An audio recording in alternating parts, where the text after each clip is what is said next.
Mr. Resch here with your next Core Plus lesson. Unfortunately, death is never an easy thing. Ruth Bader Ginsberg, a Supreme Court justice, one of the 9 justices that are allowed by the Constitution to serve on the nation's highest court, died this past weekend. With her death, becomes an open spot on the Supreme Court. There are currently 8 remaining. By now, you're watching this video, so you've probably already listened and watched the story of Ruth Bader Ginsberg and got an idea of her legacy on our nation and the Supreme Court. At this point, you're watching my Supreme Court lesson in Ruth Bader Ginsberg and how that impacts the election. Your last task, when I'm done with this little presentation, is to respond to some of the questions I've left on your Google Doc about what you've learned, showing me your decision. Let's get started. All right, Ruth Bader Ginsberg, seen right here, was a Democrat. And as a Democrat, she kind of balanced the playing field between those in the Supreme Court. There are 9, right? So with her being a Democrat, there would be 3 others, making 4 versus 5 R's or Republicans. This left the Republicans with a 1-person majority or advantage in the Supreme Court. Why does this matter? Well, the Supreme Court rules on some of the biggest issues our country will ever face, such as abortion.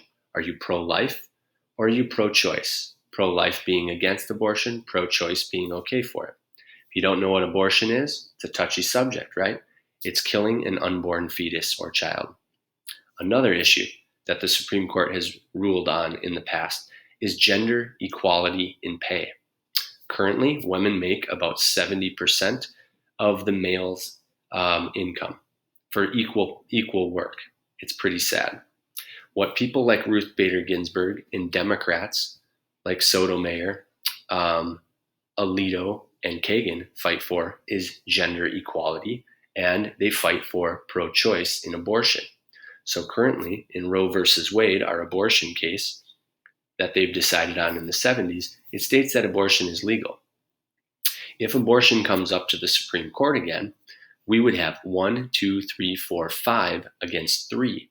That Roe versus Wade decision could be overturned, and abortion could become illegal, meaning women would not have a choice to abort a fetus.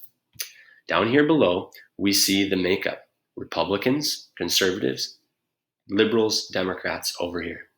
All right, with Ruth Bader Ginsberg gone, we have this big disparity between conservatives, who would be generally against abortion, they would be pro-life, and these 3 over here alone, who would be more for it. Okay? This is a big deal in our 2020 election coming up.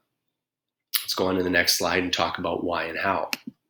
All right, here's what could happen. We know President Donald Trump and Joe Biden are running against each other. They're really the 2 only candidates that could win this election.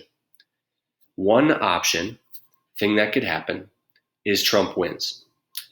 If Trump wins, or if Biden wins, the President of the United States, doesn't matter who, gets to pick, or nominate Supreme Court justices. So this is good. This gives the president some power to choose very important people. And why is this a big deal? These justices serve for life. That means they could be there for decades. Okay? So Republican presidents would want to pick Republican Supreme Court justices, right? That's favored Donald Trump's ideas, whereas Democrats like Joe Biden would want a Democrat in the seat. Here's what could happen and why the Supreme Court justice death of RBG is a big deal in this election. All right, if Trump and the Republicans nominate a Republican, they technically have the power to pass or get that next justice, that Republican justice in, right? All you need is a majority, so 50 plus 1, all right, 51 senators to approve of that nomination. And then that justice takes the seat.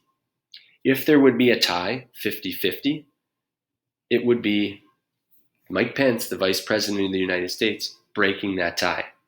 Okay? That's a pretty big deal. I have to stop part 1 here. Part 2 coming up next.